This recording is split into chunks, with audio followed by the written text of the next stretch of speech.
The next week, I went back into my 11th and 12th grade class, determined to get them motivated again. So I came up with this question, and I'm asking it to you too. Another shirt coming up for the correct answer. What is the first thing you need to make a film? An idea. Oh, who's shouting that? An idea. She shouted. You're supposed to raise your hand, young lady. Okay.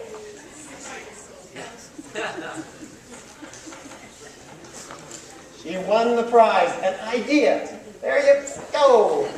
It's okay, we'll get back to you.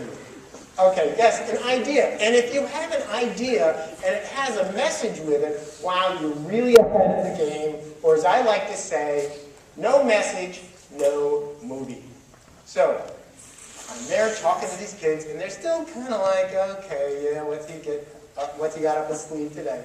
And a knock comes at my door, and you'll never guess who it was. It was Dory Dees. Well, who's Dory Dees? Well, that's Dory Dees right there. She came with the Brooklyn Friends School. She's one of our... wave to everybody, Dory. Say, hi, Dory. Dory's great. Dory is, she's one of those glue people, you know. She's been at the school for a while. She's taught some classes. She was the college guidance person for a while. Now she's the upper school dean, and she kind of holds the place together. But Dory's there at my door, and she goes, Andy, is it too late to enroll another student in your class? And I'm like, no, hold on.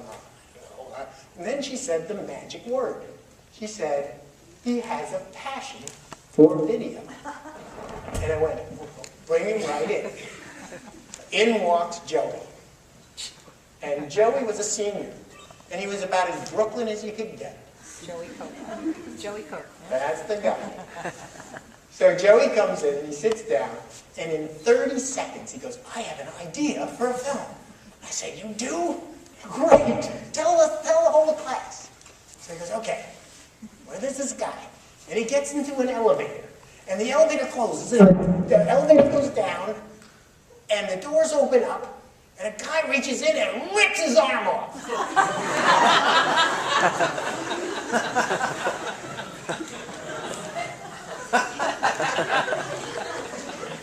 So I thought very fast, quickly, as I was trained to do it, thought of the most intelligent thing I could ask him. And I said, well, how are you going to light it?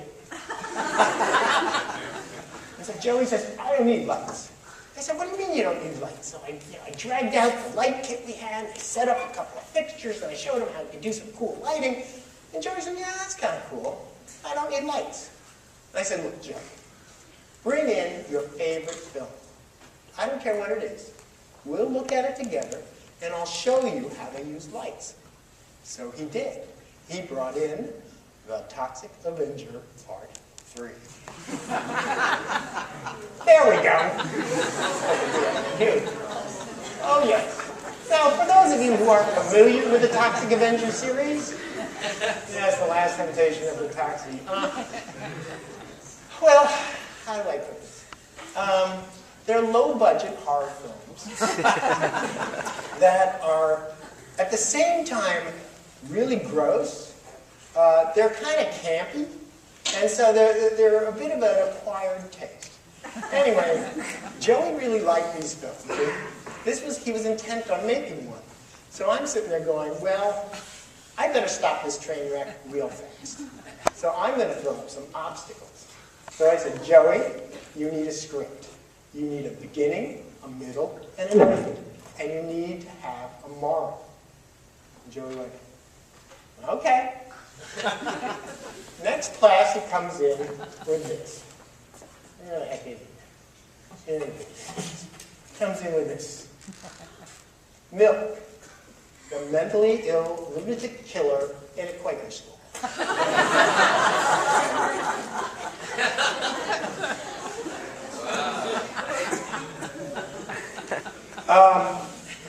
Joey, I'm going to look this over carefully, and I'll get right back to you, okay? I don't know what to do. I'm a new teacher. I'm thinking this is the shortest teaching career in history.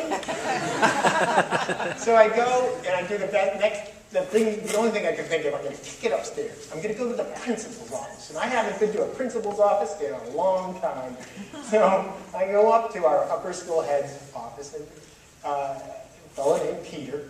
And I go in and I say, Peter, Joey wants to make this here. What do you think? So Peter's looking at it. I'll be Peter. Just for a second.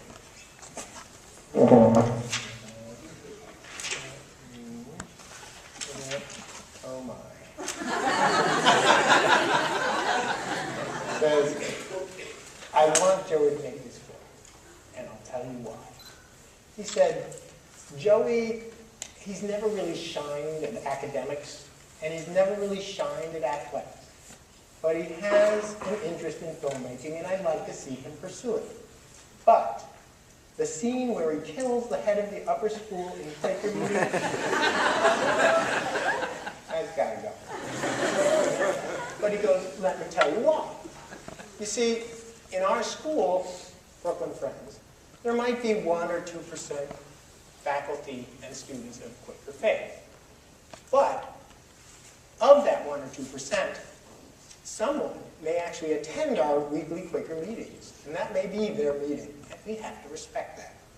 So, just tell Joey to change it to an assembly, and I'd be happy to play the part of the upper school head. And I said, okay. So I said, Joey, green light, you're on, let's do it. So Joey did, and I doubt he ever worked at anything as hard in his life as he did that film. He rewrote the script, he casted it, he directed it, he acted in it, he filmed it, he edited it, he did it all.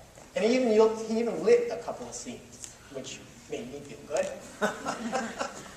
So, and not only that, he not only used the entire video class, but he used the entire upper school in its production. It was quite amazing, and the added benefit was that now people were really interested in making films at the school. This was pretty cool. The end of the year was coming up, and I think we could lose you. Excuse me. Thank you. The end of the year was coming up, and there was a lot of great films that were made that year, and I really wanted to have a nice assembly, show them all. It would have been great. And it was. So we scheduled it for a Monday. And I remember going home, kind of relaxing, sitting in my chair, turned on my television, and unfolding before my eyes on that Friday evening, live on television, was the events, the tragedy at Columbine High School. Oops, sorry, you got it. There we go.